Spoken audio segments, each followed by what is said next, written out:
Well, hello, baseball fans, and welcome to this edition of the Paul Kino Lamar Viking Baseball Coaches Show.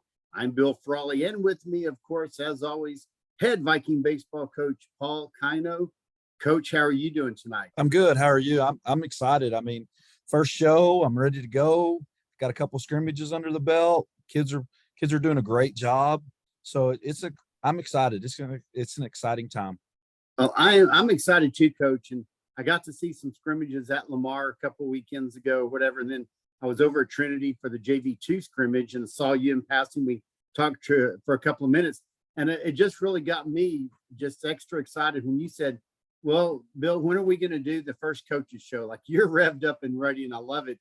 You know, it's not me reaching out to you. Not that there's anything wrong with that, but your enthusiasm, excitement is very contagious. Oh man, I love it. I love these kids. I love Lamar baseball. I love Lamar High School. I've been there a long time. I've been fortunate to be there a long time and coach some great kids that have went through there and got some great kids there now. So it's just fun. Definitely so. Well, let's catch up a little bit. So not to go too far back into history, but this past fall, you had a baseball class. And of course, you had a bunch of guys come out that have not been part of the program before as freshmen, and maybe some other guys that came out to give it a try. How did baseball class go? And just, give us a couple of minutes on what happens during fall baseball class. Fall baseball class, we use it a lot as a teaching point. I mean, we have 3 different phases.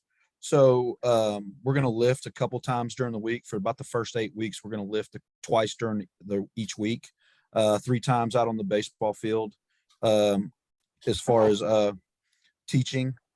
And really, what happened was we used the UIL gave us an hour after school. So we used the hour after school to lift. Kids did a great job. I mean, we teach base running, we teach fielding, outfield play, situations, first and third, bunt coverages, just a lot of teaching going on. Then we move into second phase where we're lifting 3 times a week. Again, we're still outside. We're in our throwing program, our lift phase. We still get teaching done, but the focus is on arm strength, building up your arm, and obviously building up our body and our strength. Then as we go into Christmas break and come out of Christmas break, we start throwing our flat grounds and build up to our bullpens. And kids have been working really, really well. Sounds good. So speaking of bullpens, this is a question some people have talked about before, and I've kind of been curious at times. How many pitchers do you sort of develop? I know some players either come into the program, they're a pitcher, sometimes PO, pitcher only, and then some develop into pitchers, and they do that as well as play some other positions. But how many pitchers does it take, or players with the ability to pitch, does it take to really have an effective program? We want as many as possible. We want as many arms as possible. I mean, obviously the innings, and the scrimmages are easier to get them innings, everybody innings, easier during tournaments to get everybody innings. Once you get into district, you're really counting on 3 or 4, of your top arms. Might be 5 if you have a Saturday game and your closer, because you're going to have your Tuesday starter, your Friday starter, your closer. You're going to have a Saturday starter. So, maybe depending on, if you have a rough week, you have a rough game, maybe your starter didn't go as long as you'd like them to go. So you got more of a middle reliever. But as many arms as we'd love to have as possible, because you never know how kids are going to develop, especially from the time that they're a freshman. You don't know how they're going to grow. I mean, I've seen, Jacob Paff played for me a while back, and Jacob Paff was about 4'11" his freshman year. When he graduated, he was 6'3". Holy cow. You just don't know how kids are going to grow or how they're going to develop. And so we want to work with them as much as possible and continue to keep working with them year after year and not give up on a kid because maybe he hasn't shown as much promise as we'd like. As far as a freshman, maybe a sophomore, maybe he's not in that top echelon of pitchers so far. Mm-hmm. Which, like I said, all of a sudden they grow 6 inches and they add 25 pounds on and they mature. And all of a sudden they go from throwing 71 or 75 to 82, 84. So you just never know how kids are going to grow and how they're going to mature. So you just keep working with them and working with them. And eventually, they're going to fall where they fall as far as in the pecking order, but you're going to continue to keep working with them. And so just keep developing arms. That must be kind of a fun or interesting aspect of your job and the other coaches to see these players come in as freshmen, or maybe they come in as sophomores, and they develop into different talents, whether it's pitching or catching or fielding, and to see how they do fall out. Because like you say, you could have a guy that not one of the tallest, but 3 years later, 6 foot and can be a presence on the mound or anywhere. Oh, I mean, that's probably the funnest part of our job. Couple years ago, uh, maybe 3 years ago now, we had a young man that, going into the season wasn't projected, as one of our starters. And I mean, we had a couple injuries, one at DH and one in right field, to Bradley Missile. Yep. And this young man stepped up, and all he did was do a fabulous job for us and play right field. I mean, was he the greatest right fielder? No. But did he make all the routine plays? Yes. And that's There what you we go. ask. He battled at the plate and hit well. And so, I mean, that's the fun part of our job. I mean, the bad part of our job is making the decisions on who's going to play and who's not going to play, because you love these kids and Right. and you want them all to play, but at the same time, you know, we're playing to win, so you're going to play the best 9 kids. Once you get into district, definitely, and you also got to play the kids that have proven it in the past. Like Jalen Humbles is a returning varsity starter, and he was all district last year. Jalen Humbles will start this year as long as he plays the way he's capable of playing. He's proven himself. So, I mean, that's the bad part is when you get in district, there's going to be very limited time for some young men, and they might be biding their time. They might be an underclassman biding their time until it's their time to step up and be the guy. Yeah. And as a guy who's known you for about 15 years, I think it is now, doing this kind of stuff with the program. I've had 2 sons go through the program. And if anyone ever does question how's that all come about, well, I've had 2 sons go through it, and I know the decisions you have to make, and I know it's tough sometimes to see who shakes out. And if you would speak a little bit about, because I know the answer to this, but offenses, you got to have hits, you got to score runs. Yeah. And you'll talk about, well, you got to get your 9 best bats. Is that about right? Yeah. I mean, obviously, we want to get our 9 best hitters in the lineup. Now, obviously, they got to be able to play defense. Right. You can't stick a kid out in the outfield who can't run very well. So it's tough. I mean, you're trying to mix and match and put puzzle pieces together. Our motto, our kind of creed is, pitchers pound the strike zone. We don't walk people. We make the routine play defensively. We don't beat ourselves. We don't give them extra outs. And we battle and compete at the plate and be a tough out. We can talk a lot about different styles of hitting and stuff, but just compete, be a tough out at the plate. And obviously most of the time hitters come in here and they can hit. I mean, we can tweak them and we can make them better, but usually they can hit when they come in here. So, Okay. I mean, obviously, yeah. I mean, we're looking to put the best 9 bats in the lineup that can make the routine play. Okay. And I just think it's important for people to understand that especially if they're newer to the program. This isn't little league, this isn't select, and this is high school 6A baseball. And And I think what a lot of parents, they don't understand, and you're exactly right. It's 6A baseball. I mean, you might have 3 shortstops that can all play, and they might be the part of the best 9. Well, 2 of those shortstops are going to go play somewhere else. If they're maybe they go play second base, maybe they go play left field, but if they're 3 of the best 9 players, only 1 can play shortstop. So 2 of them are going to go play another position. And, a lot of them get caught up. Well, he's an infielder. Why is he in the outfield now? Well, he's one of the best 9 baseball players. So, Nick Lee, who started for me for 3 years, his sophomore year played left field. And then he came in and played not shortstop. He played second base for 2 years. Shane Buechele played center field as a freshman and then played shortstop as a sophomore and a junior. I wish I'd have had him his senior year and he didn't graduate early, but he did. My computer froze. Can you hear me?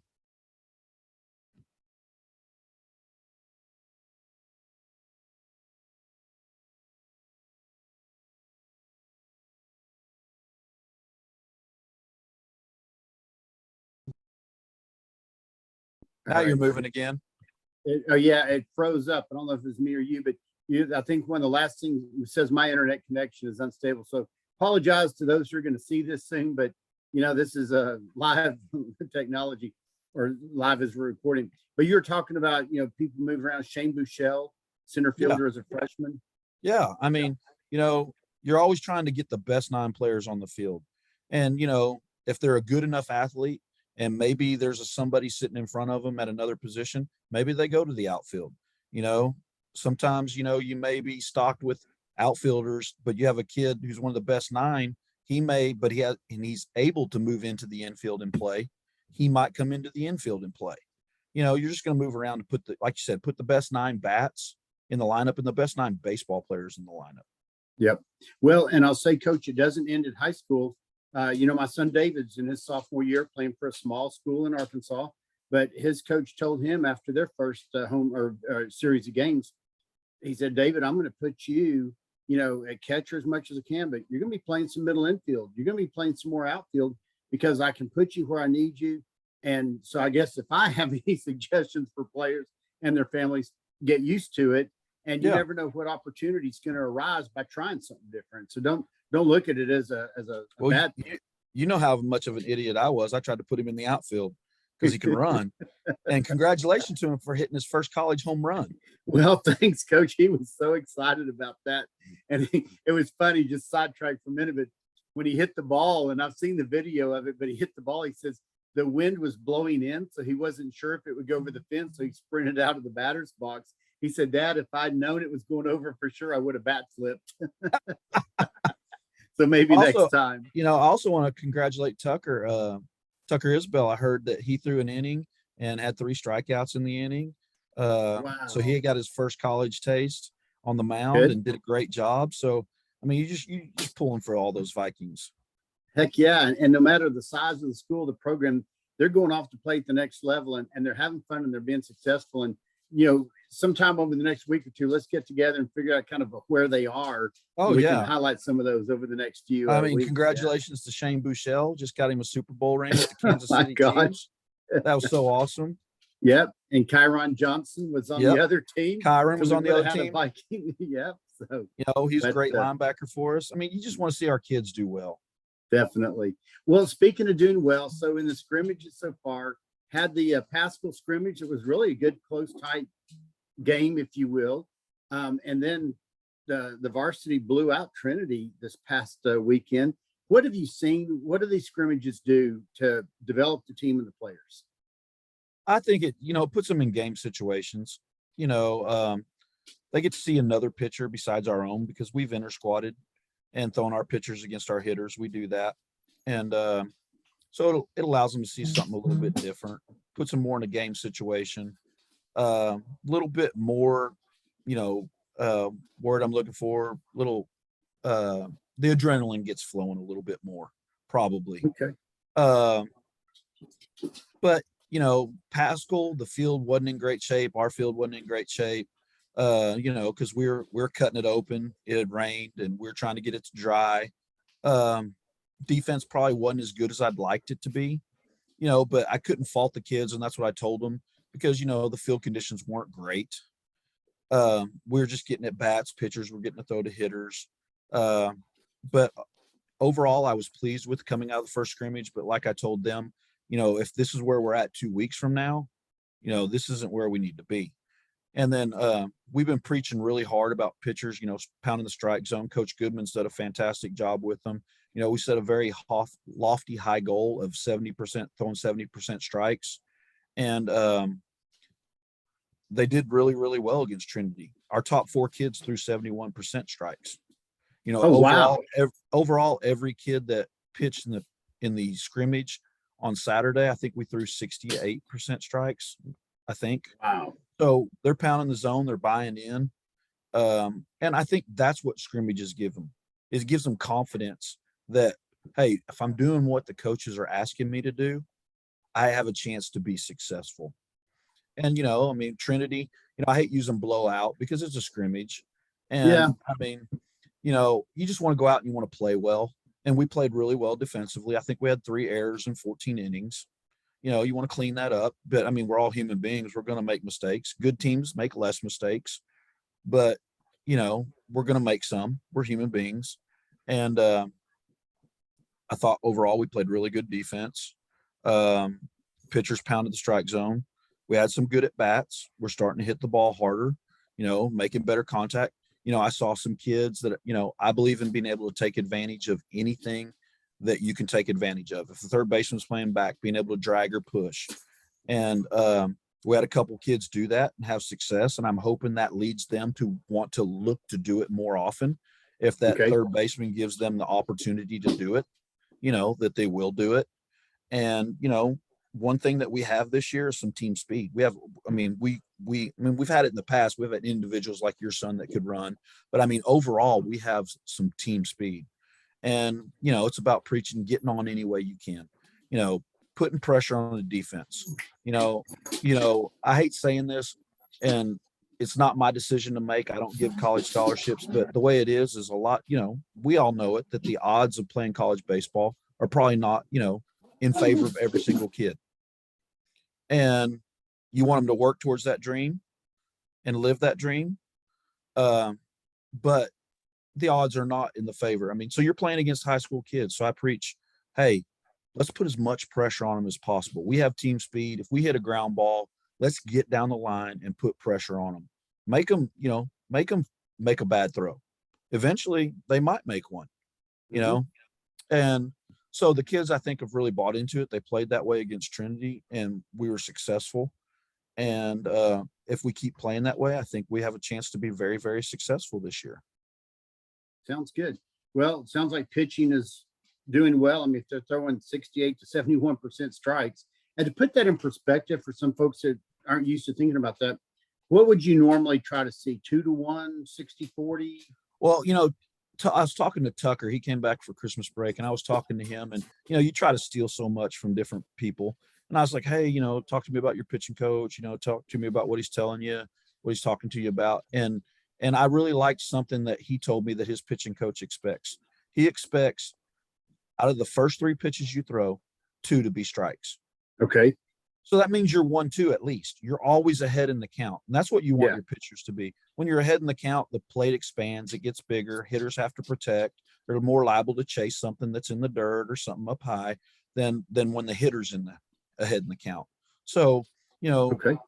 just trying to, I mean, I don't think that I steal from coaches. I steal from players. I steal from whatever that makes our program better, Yeah. So you're going to take that information wherever you can get it. Well, and that first pitch strike is so important. Oh, and then most definitely. And I like that whole idea. Yeah. Of your first 3, let's have 2 of them be strikes and put you in the kind of the command, the driver's seat. Okay. Well, Coach, what's going on over the next week or so with the program? Well, scrimmages changed. It's supposed to rain tonight. So varsity is going to be over. It's supposed to be out of here in the morning. Bell's got turf. So varsity is going to go over to turf tomorrow. And we're going to play. We got a coach that can drive us. So we'll get there about 4:30. I got to put that on Sports U. So I'll put it out tonight that varsity will start at 4:30, play about 10 to 12 innings. The JVs will go tomorrow. JV1 will go first.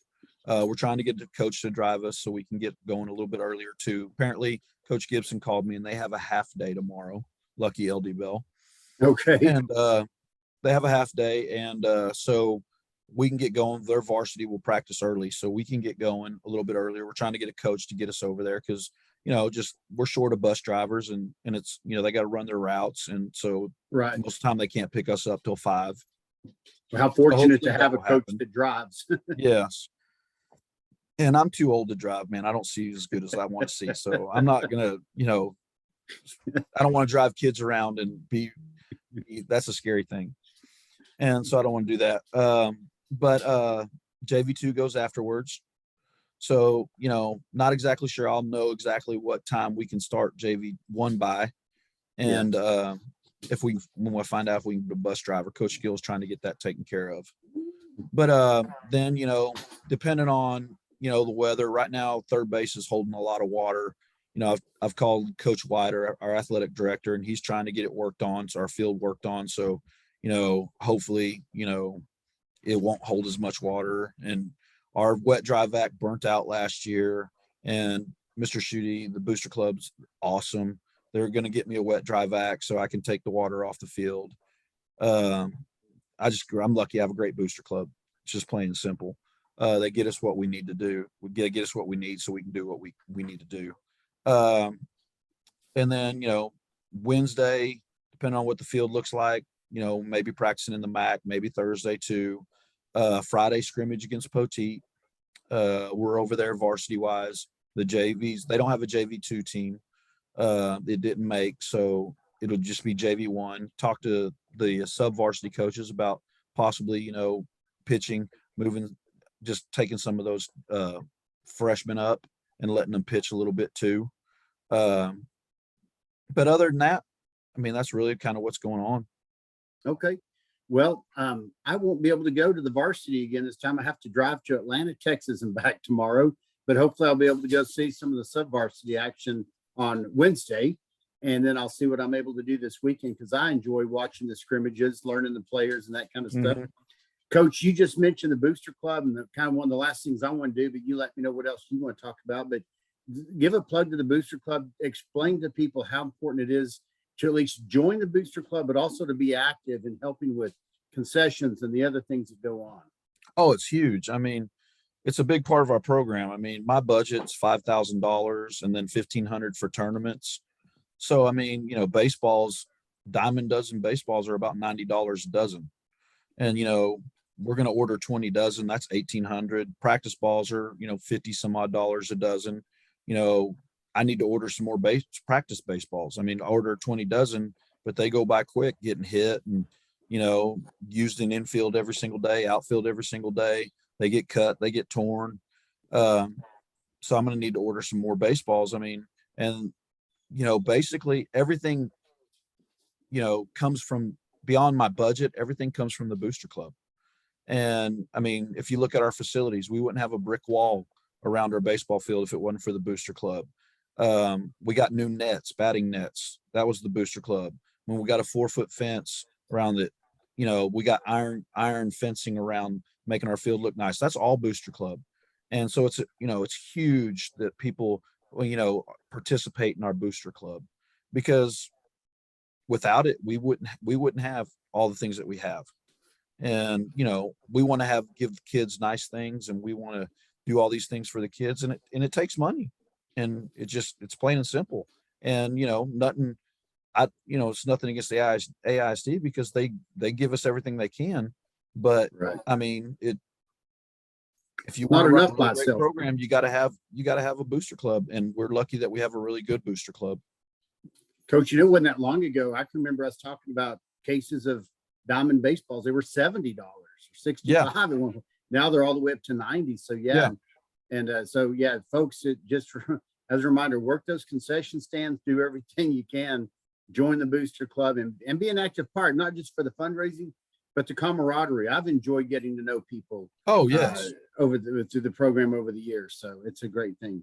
Well, Coach, anything else you'd like to say, mention, talk about before we close off this week? No, I mean, like I mentioned earlier, I didn't want to come across in a bad way. I want kids to dream. I want kids to work, and I want, all my players to go play college baseball. We all know that that's not always going to happen. Sure. But I want them to work hard and dream and go make that dream happen. And, like I tell them, the more college baseball players I have, the easier my job is. Yeah. And I'll say, for my two sons that played and all the other players I've gotten to know, and especially on senior night, when they write those advice to, future or current Vikings, some of the best things, right? Leave it all out on the field, give it everything you got, and enjoy it, because it doesn't last forever.